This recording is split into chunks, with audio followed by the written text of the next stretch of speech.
ఓం గం గణాధిపతే నమః. హాయ్ అండి, అందరికీ నమస్కారం. మనం ఈరోజు ఈ వీడియోలో నవంబర్ నుంచి ఈ రాసుల వారికి ప్రతిరోజు దీపావళి. అప్పులు తీరిపోతాయి, ఇక ఆదాయం లభిస్తుంది, వాహనము ఆస్తి కొనుగోలు చేస్తారు. ఇందులో మీ రాశి ఉందేమో చూసుకోండి. ఈ వీడియో కనుక మీకు నచ్చినట్లయితే లైక్ చేయండి, షేర్ చేయండి, సబ్స్క్రైబ్ చేసుకోండి. ఈ వీడియో లాస్ట్ వరకు స్కిప్ చేయకుండా చూడండి. ఇలా చేయడం వల్ల ఈ వీడియో మరికొంతమందికి రీచ్ అవుతుంది. Please subscribe me, support me. Thank you for watching. Deepavali సమయంలో శని తిరోగమనం నుంచి ప్రత్యక్ష మార్గంలోకి ప్రవేశిస్తాడు. దీని ప్రభావంతో కొన్ని రాసుల వారికి ప్రతిరోజు దీపావళి మాదిరిగానే ఉంటుంది. అప్పులు తీరి ఆదాయం లభిస్తుంది, వాహనము ఆస్తి కొనుగోలు చేస్తారు.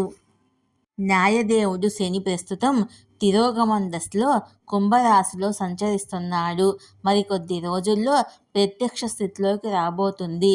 శని ప్రత్యక్ష సంచారము అన్ని రాశుల మీద ఉంటుంది.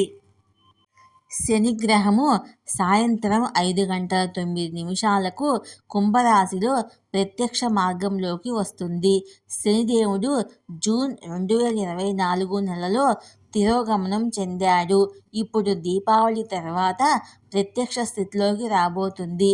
శని ప్రత్యక్ష స్థానంలో ఉండటం వల్ల ఎక్కువ ప్రయోజనం పొందే అవకాశం ఉన్న 3 రాశులు ఉన్నాయి. అవేంటో మనం ఇప్పుడు తెలుసుకుందాము. మిథున రాశి. శని ప్రత్యక్షంగా మారడం వల్ల మిథున రాశి వారికి ప్రయోజనకరంగా ఉంటుంది. అదృష్టం అండగా నిలుస్తుంది. జీవితంలోని వివిధ రంగాల్లో విజయం సాధిస్తారు. ఆకస్మిక ఆర్థిక లాభాలు, పనుల కోసము ఇతర ప్రదేశాలకు ప్రయాణాలు చేస్తారు. ఉద్యోగం చేసే చోట కొత్త బాధ్యతలు అందిపుచ్చుకుంటారు. రుణాలు తిరిగి చెల్లించే సామర్థ్యం పొందుతారు. ఆత్మవిశ్వాసం పెరుగుతుంది. కుటుంబ సభ్యులతో మీ సంబంధం మెరుగుపడుతుంది. కుటుంబంలో శాంతి, సంతోష వాతావరణం ఉంటుంది. వాహనము లేదా ఆస్తి మొదలైనవి కొనుగోలు చేసే అవకాశాలు ఉన్నాయి. మతపరమైన కార్యక్రమాల్లో పాల్గొనే అవకాశాలు ఉన్నాయి.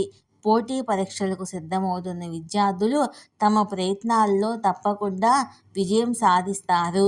కెరియర్లో పురోగతి, లాభాలు పొందుతారు. వృశ్చిక రాశి. ఈ రాశికి కుజుడు పాలగ్రహము. శని ప్రత్యక్ష సంచారం వీరికి లాభదాయకంగా ఉంటుంది. సౌకర్యాలు మెరుగుపడతాయి. ఆర్థిక విజయము, శ్రేయస్సు పొందుతారు. వాహనాలు, ఆస్తులు కొనుగోలు చేస్తారు. కుటుంబ సభ్యులతో అనుబంధం దృఢంగా ఉంటుంది. మీ ప్రణాళికలన్నీ సఫలం అవుతాయి. సమస్యలన్నీ అధిగమిస్తారు.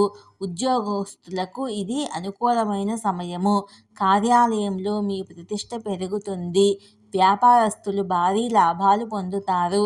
ఇప్పటి వరకు ఉన్న కష్టాలన్నీ తొలగిపోతాయి. మకర రాశి. మకర రాశిని పాలించే గ్రహము శని. అందువల్ల ఈ రాశి వారికి ఈ సమయం ఫలవంతంగా ఉంటుంది. పనుల్లో విజయం చేకూరుతుంది. సమాజంలో మీ గౌరవ స్థాయిలు పెరుగుతాయి. డబ్బుకు సంబంధించి కష్టాలన్నీ తొలగిపోయి మానసిక ప్రశాంతత లభిస్తుంది. వ్యాపారస్తులకు నిలిచిపోయిన డబ్బు తిరిగి వస్తుంది. కమ్యూనికేషన్ నైపుణ్యాలు బాగా మెరుగుపడతాయి. విజయం పురోగతికి ఉంటుంది. ఆర్థిక స్థితి బలంగా ఉంటుంది. శత్రువులపై విజయం సాధిస్తారు. సింహరాశి. శని ప్రత్యక్ష సంచారము సింహరాశి వారికి సంపదను పెంచి ఆర్థిక స్థితిని బలపరుస్తుంది. తల్లి నుంచి డబ్బులు పొందుతారు. కళ, సంగీతం పట్ల ఆసక్తి చూపిస్తారు. ఉద్యోగస్తులు కొన్ని సవాళ్లు ఎదుర్కోవలసి వస్తుంది. ట్రాన్స్ఫర్ అయ్యే అవకాశం ఉంది. ఆదాయ స్థాయిలో విపరీతమైన పెరుగుదల ఉంటుంది. కుటుంబ జీవితం సంతోషంగా ఉంటుంది. పిల్లల నుంచి శుభవార్తలు అందుతాయి. ఉద్యోగంలో ప్రమోషన్ ఉంటుంది. కన్యా రాశి. శని ప్రత్యక్షం మారడం వల్ల కన్యా రాశి వారికి ప్రయోజనం చేకూరుతుంది. ఆత్మవిశ్వాసం పెరుగుతుంది. ఉన్నత విద్య కోసం విదేశాలకు వెళతారు. ఆస్తి ద్వారా ఆదాయము, సంపద పెరుగుతుంది. ఉద్యోగస్తులకు మార్పులు ఉంటాయి. కెరియర్లో పురోగతి ఉంటుంది. ఆర్థిక రంగంలో అద్భుతమైన ప్రయోజనాలు ఉంటాయి. విద్యార్థులు ఈ కాలంలో సానుకూల ఫలితాలు పొందుతారు. ఈ వీడియో కనుక మీకు నచ్చినట్లయితే లైక్ చేయండి, షేర్ చేయండి, సబ్స్క్రైబ్ చేసుకోండి. ఈ వీడియో స్కిప్ చేయకుండా చూడండి. Thank you for watching. Please subscribe me, support me.